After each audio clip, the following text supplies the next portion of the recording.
안녕하십니까. 제가 이제 입도조를 단순하게 역사학적 입장에서는 제주도에 온 뭐 유배인 아니면 최초의 성씨를 전파한 분 이런 뭐 일종의 정착민 이전의 사람이라 쓴다면 저는 이런 관점을 지금의 관점에서 봤을 때 이주민으로서는 어떻게 할 것인가.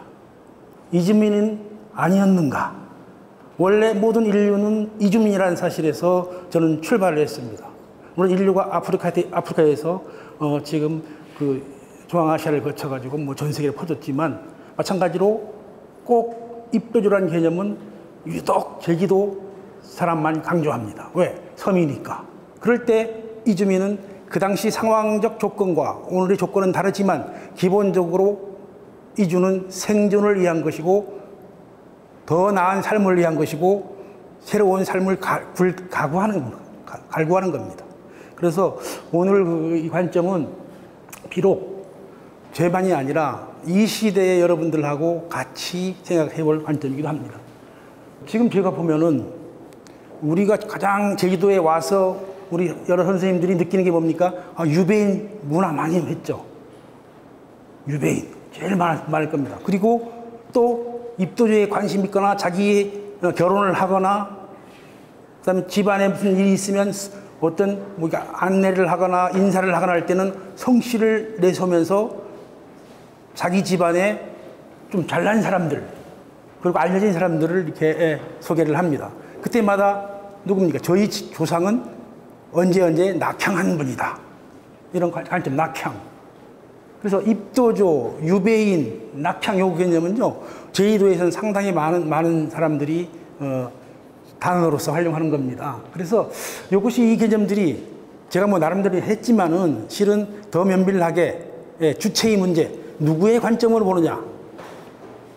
입도도 누구의 관점이 달라요. 입도가 만약에 자손의 입장에서 입도라면 저는 그분의 몇 대다라고 이제 주장하지만 거꾸로 당시에 본인이 섬에 들어갈 수밖에 없는 조건이라면 섬에 들어가겠습니까? 할 수 없이 갈 수 있는 게 많아요. 뭐 죄를 짓다고 판명을 받아서 아니면 자기가 살기 위해서 은둔하기 위해서 그리고 벼슬이 끝나서 고향에 돌아온다는 게 낙향이고 그러다 보니까 이런 용어들이 생긴 겁니다. 그러니까 제일 중요한 거는 우리는 누구의 관점으로 볼 것인가를 선택해야 됩니다.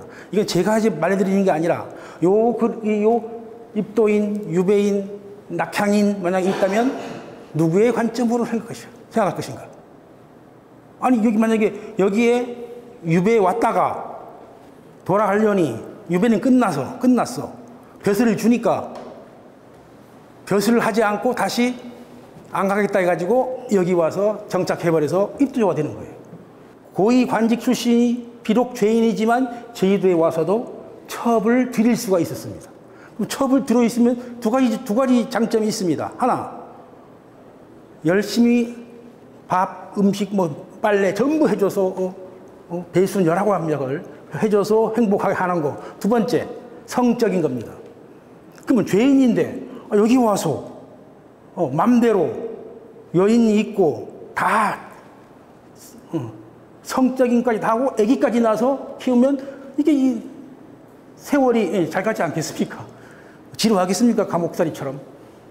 그런 면에서 굉장히 새로운 관점이 주어집니다. 두 번째로 그러다 보니까 이제 제주 여인하고 유배인이 처음에는 유배인이 왔어. 그러면 제주도에 있는 유향 품관들, 그게 무슨 말이냐? 지방 공무원들이 자기네 딸, 아니면 친척 딸이 있으면 저기 유명한 유배인이 오셨는데 거기 가서 청소하고 심부름 해라 라고 이제 지적을 합니다. 그럼 그렇게 해. 근데 사람이란 게 늘 가까이고 이렇게 커피같이 이렇게 마시다 보면 지금 이 식으로 한다면 정들지 않겠습니까? 정이 들면 이제 뭐냐면 이제 첩이 되는 거예요. 첩으로 전환합니다.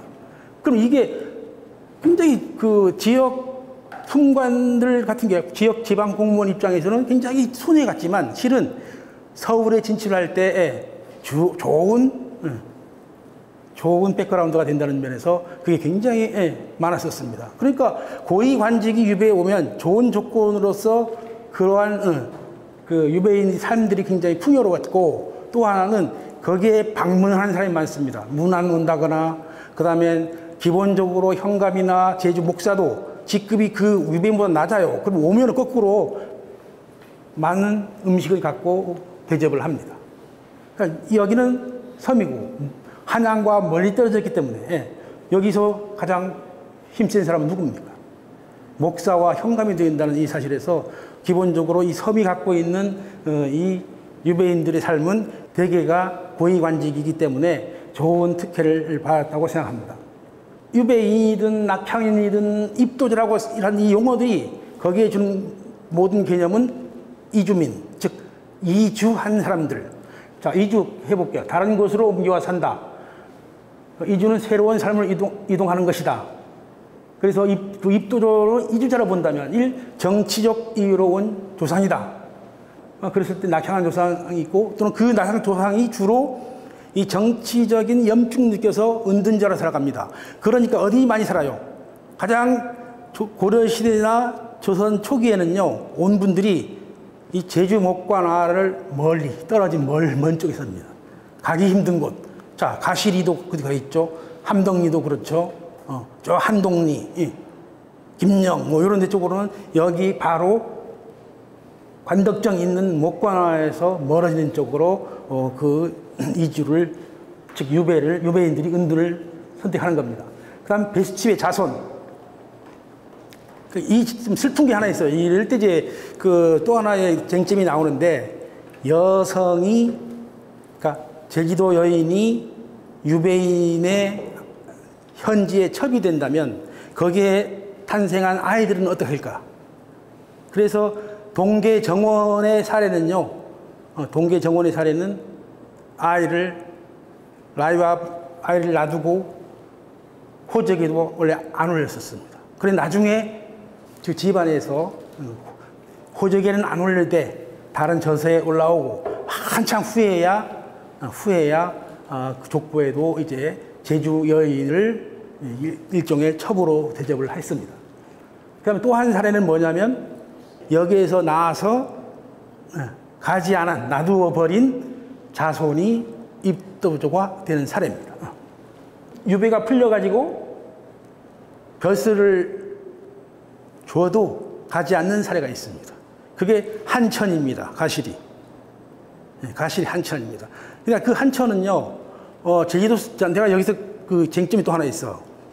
제주도 사람들이 인구 대비에 교육열이 세고 왜 똑똑할까 해보니까요. 근데 왜 유배인들이 대제학이 그렇게 많아요? 대제학 하게 되면은 문관인데 그 모든 글을 짓는 것이나 어떤 문서에서 관장하기 때문에 이쁜 벼슬을 주는데, 이 다른 직책보다 이 대제학이 되려 그러면 기본적으로 그 대신들이 모여서 만장일치해야 돼요. 반대하면 안 돼요.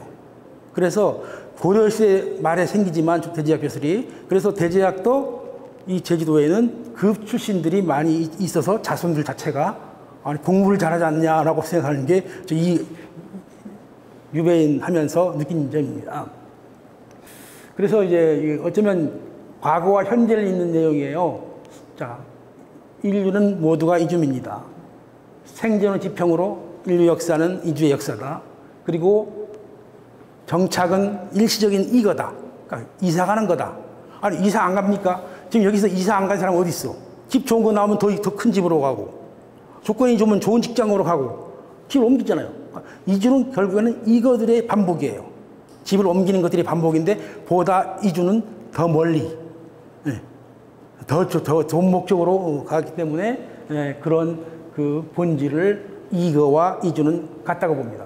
그래서 우리 현대인들은요, 다 유목민이다. 왜? 우리가 갖고 다니는 게 뭐예요? 제일 중요한 거 핸드폰, 그다음에 카드, 그 두 개만 있으면 그냥 모든 게 연결됐기 때문에 여기 일을 해서 며칠 일하다가 다 끝나면 다른 데 맡아서 일하고 이러잖아요. 그래서 결국에는 현대인은 이주민처럼 모든 이거와 이주를 반복하는 삶입니다. 그렇지만 이주에는 자발적인 이주가 있고 강제적 이주가 있습니다.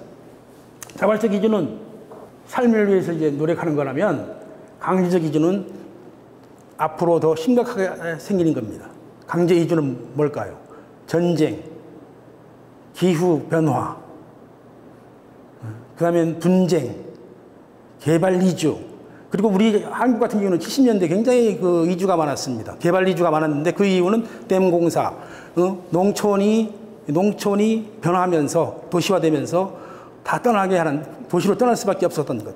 농촌 인구를 도시에 포섭하려니까 아파트라는 개념이 나왔는데, 그런 것들처럼 일종의 시대와 조건과 상황에 따라 어떤 이런 이주는 늘 달라지고 있습니다. 앞으로는 더 미래 이주는 방사능 오염, 기후 폭염, 그래서 이 지구 조건이 달라지기 때문에 이들이 또 일어날 겁니다. 신증 동국 여지 승람만 보겠습니다. 가장 이게 이제 관찬 역사서로서 중요한 건데, 여기에 좀 재미있는 그 기록이 있어요. 그 윈난성에서 온 성씨가 있다. 그럼 뭐 딱 보죠. 윈난성에서 오다니. 이 성씨 안에는 뭐가 되냐면, 여기로부터 10개, 여기서 10개 성씨는 몽골 성씨고, 4개 성씨는 윈난입니다. 예를 들면, 베트남 저 서북쪽으로 올라가면, 페르시아 가기 전에 그 중국의 그 끄트머리인데, 거기에 제주도에 많이 왔습니다. 많이 제주도에는 많이 섞여졌어요. 저는 이미 제주도를 다국적으로 봐요. 이 다국적 문화를 처음부터 봤습니다. 근데 우리는 지금 단일 민족이라는 개념 때문에 다국적을 보지 못하고 그냥 우리 단군 자손으로만 생각하니까 다른 관점을 갖지 못했습니다. 그러나 분명히 보면요, 이미 몽골 시대는 다국적 문화가 굉장히 많이 들어왔어요.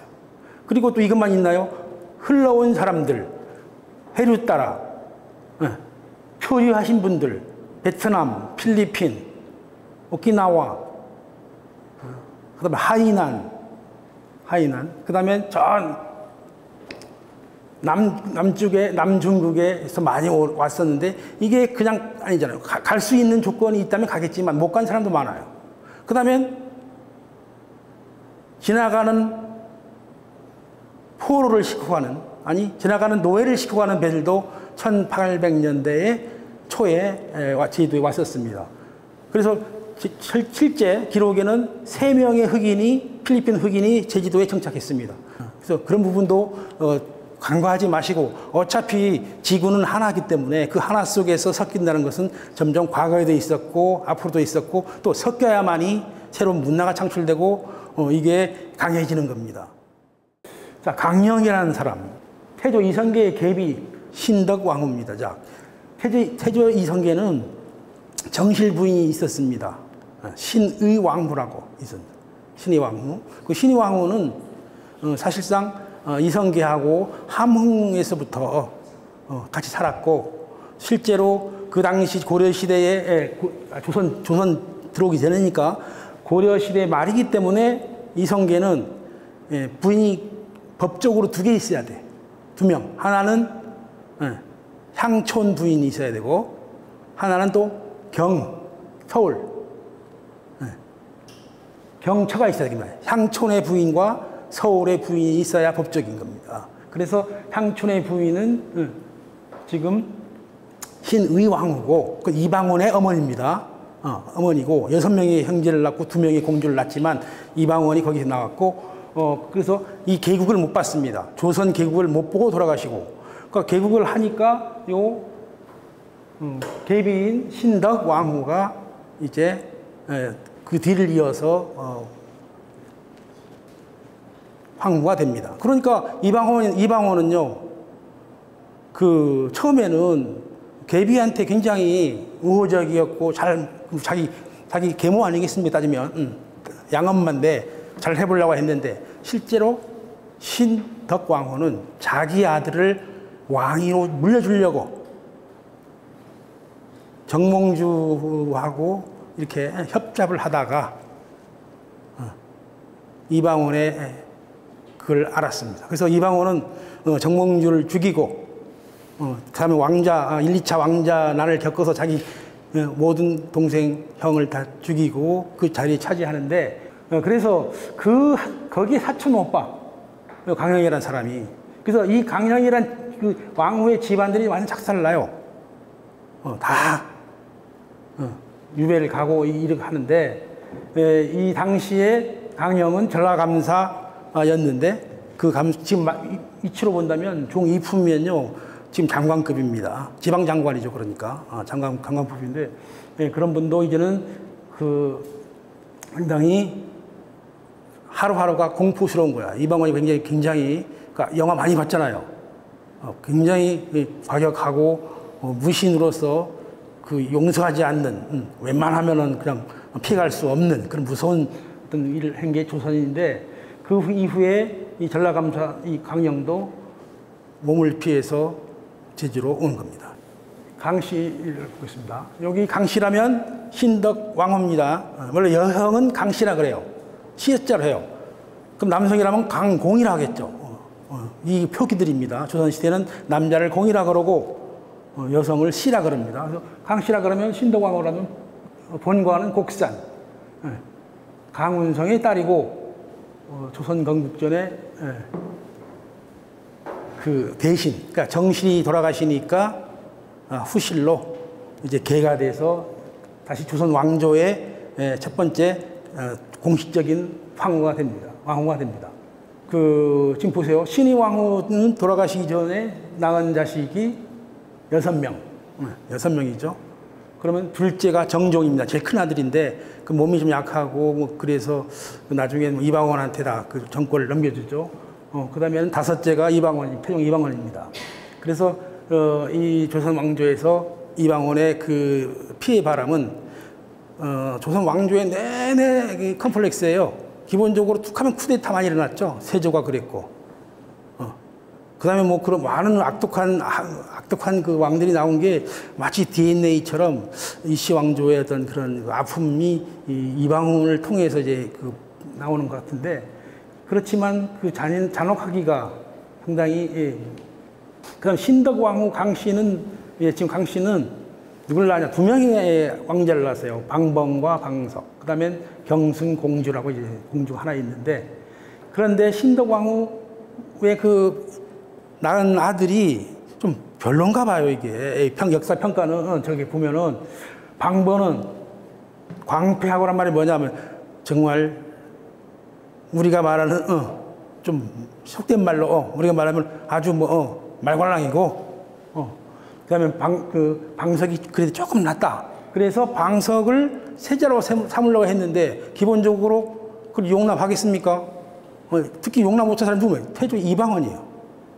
그래서 이방원이 1차 안에 일부러 자기들 신이 왕후 형제들을 죽이고 2차에는 방모가 방석을 죽이기 때문에 기본적으로 왕자의 난이 이렇게 됐고 특히나 정도전이 철퇴를 맞아 죽었다고 하는데 그 철퇴 맞아 죽은 사람이 바로 방원의 신나가 되겠습니다. 그래서 1398년 1차 왕자의 난 때 신덕왕후 소생이 방범이 죽었죠. 그래서 왕위를 물려주고는 태조는 얼마나 실망하겠습니까? 어떻게 자기 가족을 죽여서 왕위를 찬탈 목적으로 했고 그럴 바에는 내가 이 자리를 물어나겠다 해서 큰아들에게 정종이죠. 그걸 물려주고 떠나버리는 겁니다. 그래서 떠나버려서 거꾸로 함흥에 가서 돌아오지가 않습니다. 그때 우리가 툭 하면 연락이 안 되고 소식이 안 된다 할 때 뭐라고 하죠? 아이고 일 시켰는데 어떻게 함흥차사니 하니까 함흥차사란 말이 일 시켰는데 아무도 기별도 없고 돌아오지도 않는 일을 말합니다. 그래서 그 함흥차사가 태상왕이 됐죠. 이방원이 그래도 아버지에게 어떤 허가를 받아보려고 많이 신하를 보냈어.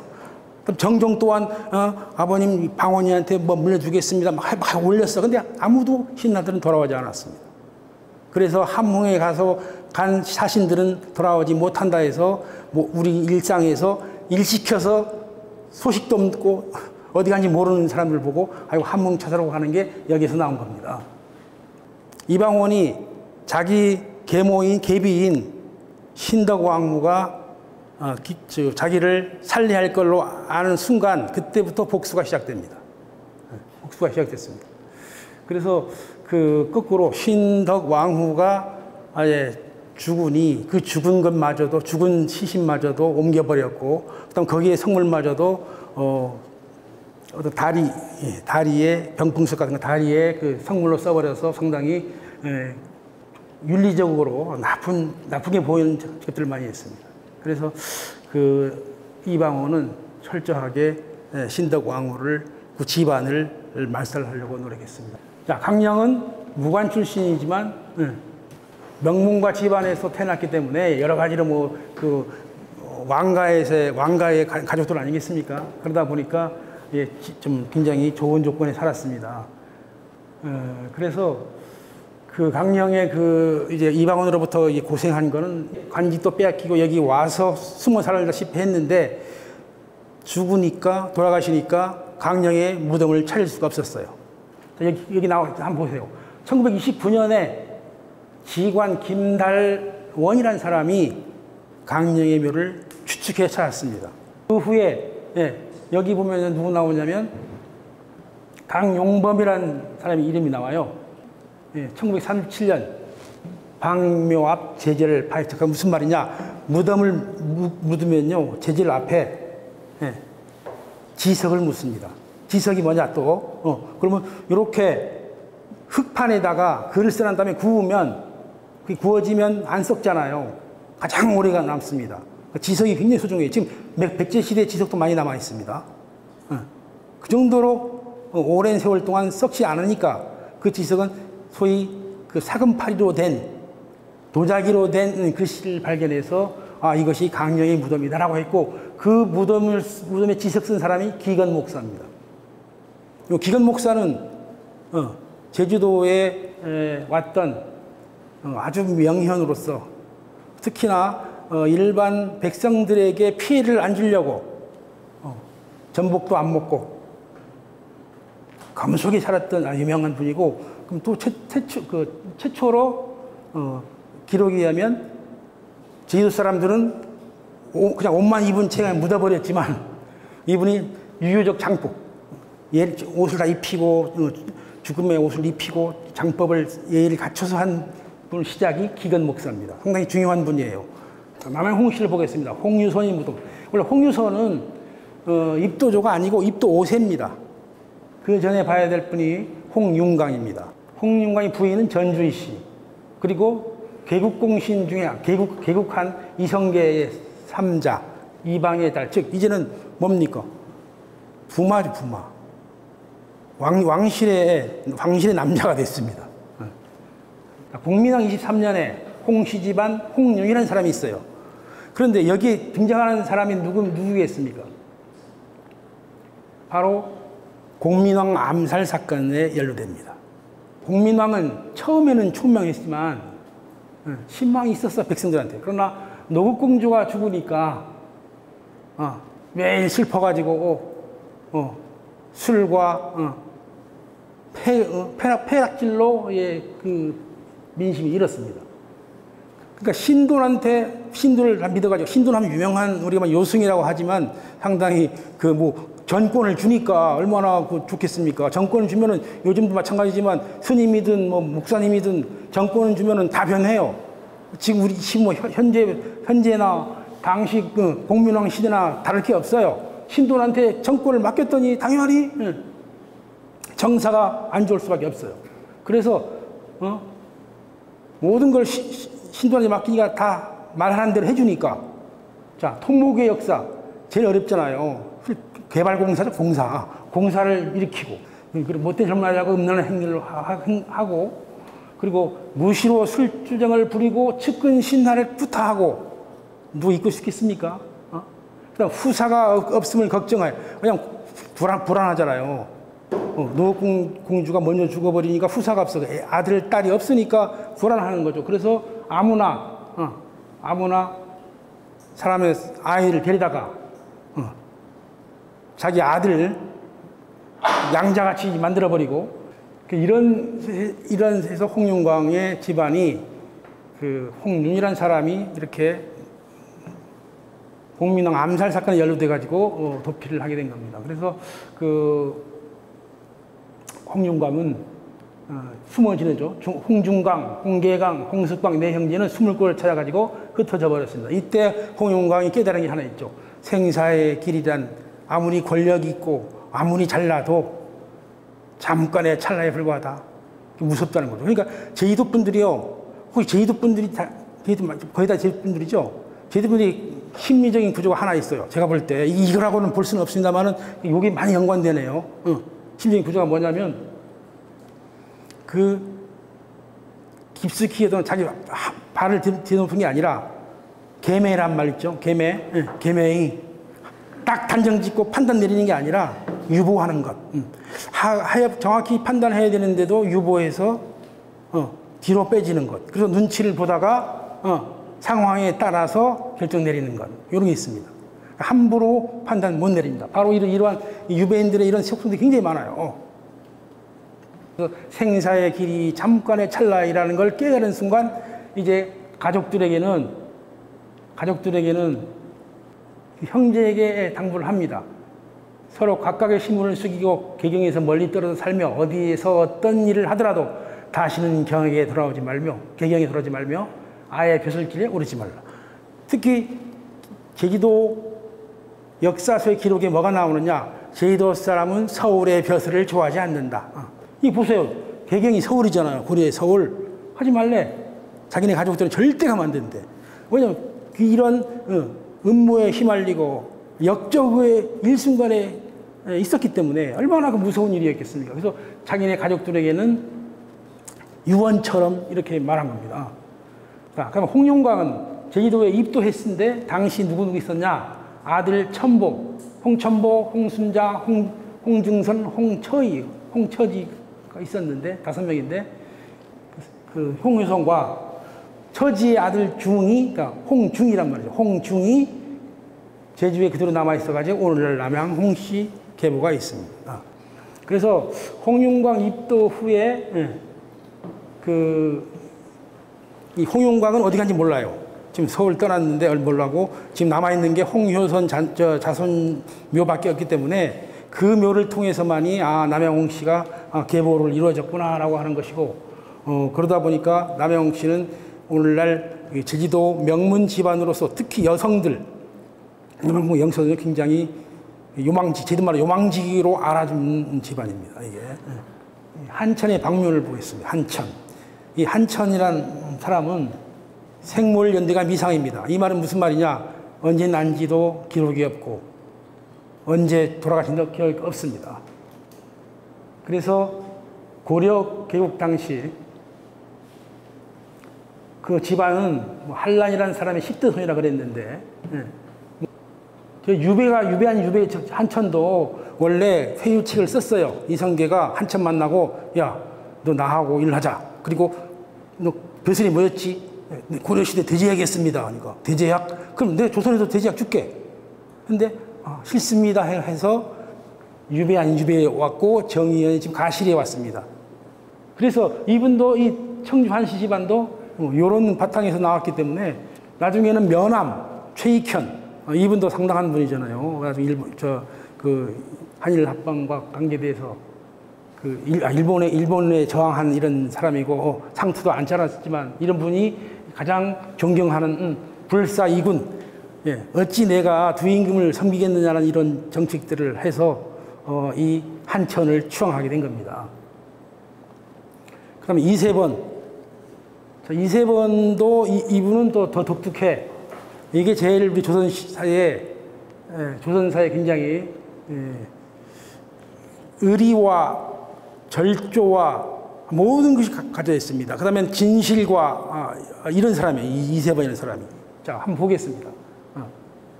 본관은 고부이씨, 즉 전주지방 좀 옆에요. 고부이시가 고부가 정원과 의금보도사인데 이 정원은 직급이 낮아도 제일 중요해요. 아무나 주는 게 아니에요. 과거에서 급제해서 제일 잘 공부한 사람, 잘 쓴 사람. 그다음 또 하나는 바른 사람. 그래서 왜 이걸 하냐면 신하를 추천할 수 있는 직업입니다. 정원은. 그리고 바른 말 할 수 있거나 이 두 가지. 임금에게 바른 말 할 수 있고 신하를 추천할 수 있는 권한이 주어지기 때문에 이 직업을 가지려고 엄청 많이 노력을 합니다. 이 권력투쟁에서 이 정원이라는 직업을 누가 저 사람을 자기 편으로 놓냐에 따라서 관직이 달라지는 경우가 많았습니다. 그러면 그러니까 이분이 이게 있다가 의금부도사, 의금부도사는 뭐냐면 법기관인데 사법기관인데 뭐 검찰총장까지는 못 가서 도사지만 종 5분밖에 안 되지만 그래도 권한이 너무 세. 직위는 낮아도 권한이 너무 세기 때문에 여기는 굉장히 무서운 그야말로 그 저승사자 같은 역할을 했었습니다. 그런 대쪽 같은 사람이 하는 것인데 그분이 이제 거꾸로 대정읍의 신도리, 둔계면 신도리입니다. 그쪽으로 유배 온 게 그렇습니다. 자, 유배는요, 그냥 유배할 때 가는 게 아닙니다. 꼭 가기 전에 장형, 곤장을 맞는 거야, 이게. 곤장을. 그럼 이 잘못 맞으면 이게 거기서 후유증, 그래서 많이 죽거든요. 후유증 때문에. 광산김씨 김윤전 무덤은 지금 김영리의 괴살매라고 있습니다. 거기에 괴살매라 그러면 묘산봉이죠. 제주말로 괴살매. 묘산봉 남쪽 자락에 있습니다. 대지학의 김광재의 아들이다. 두 명이 있었는데 장남은 김흥조고 차남은 지금 제주도의 광산김씨 시조인 김윤조입니다. 윤조의 그 흐름을 보겠습니다. 자, 신돈의 활을 피해가지고 호남으로 내려갔고 다시 탐나러 왔다. 이 김윤조의 선조가 누구냐 하면 김수 장군입니다. 혹시 아시죠? 김수. 고려말 삼별초 아니고 환해장성. 삼별초 환해장성 할 때 김수 장군이라고 들어봤죠. 거기가 집안 어르신이요. 그래서 전라도 왔다가 우리 조상이 김수 장군이 당시 영암 부사였는데 그분이 제주도에 와서 전사했어요. 그럼 어디 묻혔냐? 저기 산세미 오름에 묻혔습니다. 산세미 오름에 묻혔는데 거기가 있기 때문에 우리 조상 계신 곳으로 안거를 하겠다, 이주를 하겠다 해가지고 왔고 처음 와서 어디에 정착했냐? 김영리에 정착했다고 나옵니다. 김영리. 그러다가 말년에 나이 먹어서는 한동리 아시겠죠? 한동리에 갔고 그다음에 죽어서 돌아가시니까 괴살매 양지 바른 곳입니다. 아주 좋아요. 거기 가서 봄날에 가면 잠이 많이 올 겁니다. 무덤집에 잠자면 잠이 잘 와요. 포근하니까 그렇습니다. 자, 김윤조의 아들은 견노, 천호 이렇게 지냈습니다만은 쭉 있어. 이 천호라는 게 이제 원래 고려 몽골식 또는 고려식 벼슬인데 조선에 와서는 저게 점점 사라져서 아예 됐고 만호는 조금 이제 좀 남았어요. 만호는 약간 명예직처럼 남았었어요. 고려시대 벼슬들인데. 그래서 이제 김윤조가 이게 여기서 잊지 말할 사람은 두 명이에요, 여기. 김진용, 김명현 같은 사람들인데, 김진용은 이분도 진사시에 합격을 해서 벼슬을 하지 않고 뭘 썼냐 하면, 이원진하고 김진용이 쓴 탐나지, 1653년일 겁니다. 그때 그 기록은요, 지방의 역사에서 역사책으로는 굉장히 아주 유명한 책입니다. 여기도 또 보면은 항상 정도전, 이성계 막 계속해서. 그러니까 여말 선초기 때문에 그렇고, 여기에서 이세번만큼만 중종 때 이야기예요. 중종 때 이야기예요. 왜냐면 중요해서 그래. 예. 근데 이 정도전, 이질환, 김인찬, 김인찬이가 바로 김공룡의 아버지입니다. 그리고 또 김인찬 자기 아버지 때부터 말을 좀 키웠나 봐. 말을. 여기 보면은 말 얘기도 나와요. 경기도 양근현 사람인데 거기에 양말을 키워내는 모양이에요. 김인찬이가. 그래서 그 내역이 김만일로 내려온 겁니다. 좀 다시 조금만 돌아가면 여기에 하나 설화 얘기를 하겠습니다. 요 이제 이성계가 만나는 사람인데, 이성계가 한 번은 사냥을 갔다 오다 활을 메고 다녀. 이성계는 좀 약간 그 등치가 우람하고 말을 잘 타고 활을 잘 쏘았기 때문에 활을 사냥 갔다 오다가 이제 그 어디 숲을 보니까 비둘기가 막 모이고 있었어. 그래서 그 옆밭에는 김인찬하고 한충이라는 사람이 검질맸나 봐. 그 남자도 그때 검질맸어요. 내가 볼 때는 이해가 안 가는데, 그 당시에 뭐 검질맸다 그러네. 검질매고 있었는데, 그 과정에서 태조 이성계가 활을 쏘아서 한 번에 벨기 주마리를 맞힌 거야. 근데 이 사람들이 놀래가지고 세상에 저렇게 활을 잘 쏘는 사람이 있냐 해가지고 그 젊은 사람인 줄 알고, 아니 당신은 좀 도령 좀 굉장히 활 잘 쏘네 라고 했더니, 나는 도령이 아니고 훨씬 넘었다, 나이 많은 사람이다 라고 해서 그 잡은 비둘기를 2마리를 줬나 봐. 비둘기도 고기 먹나 봐요 그때는. 지금도 먹습니까? 근데 먹느냐 모르면 줬어. 근데 그걸 감동받아가지고 조팝을 해다가 이성계를 주니, 이성계는 안 먹을 줄 알았지만 그래도 성의가 괘씸해서 조팝을 먹었다 이겁니다. 그래가지고 그 먹은 이후로는, 야, 우리 이렇게 농촌에 사는 우리한테도 대우를 해주는구나 라고 생각해서 두 사람은 측근이 따라갑니다. 따라가서 계획공신이 돼요.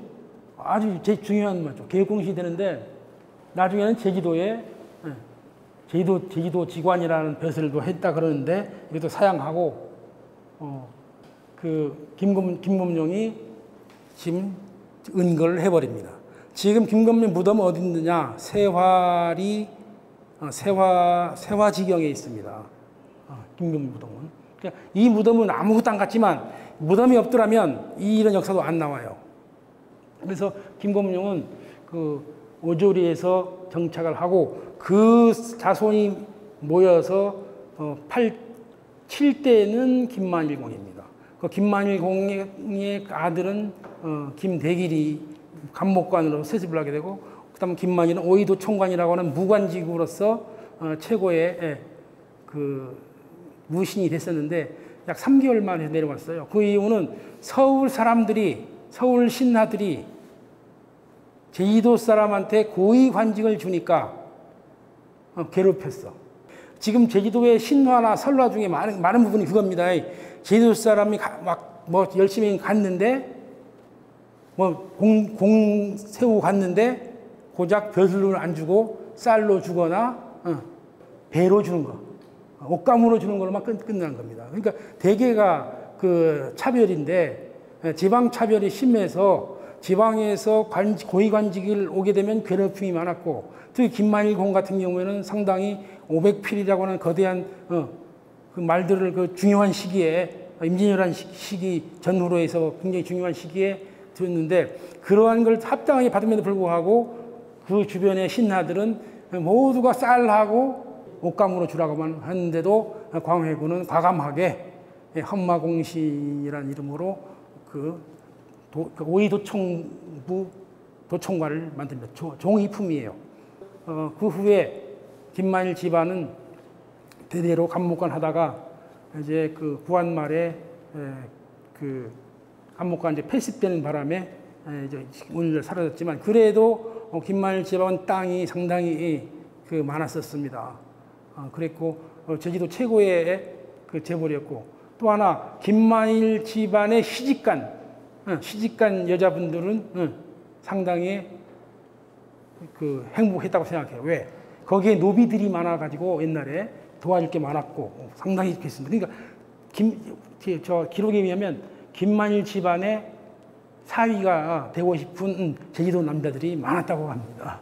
입도조는 결국에는 제주도를 형성했던 한 측면이기도 하지만, 앞으로 다가올 이주민들, 이 섬이 갖고 있는 특성, 열려있다. 이제 오는 자 막았던 지가 아니라 오는 자 막지 않고 떠나는 자 놔두는 세상입니다. 그러니까 결국에는 전 지구촌이 이주의 공간으로서 혼합되기 때문에, 오늘 입도주의 교훈은 여러분들이 공부를 하실 때, 연구를 하실 때 어떤 좋은 콘텐츠로서 방향을 잡기를 바랍니다. 예, 그럼 마치겠습니다.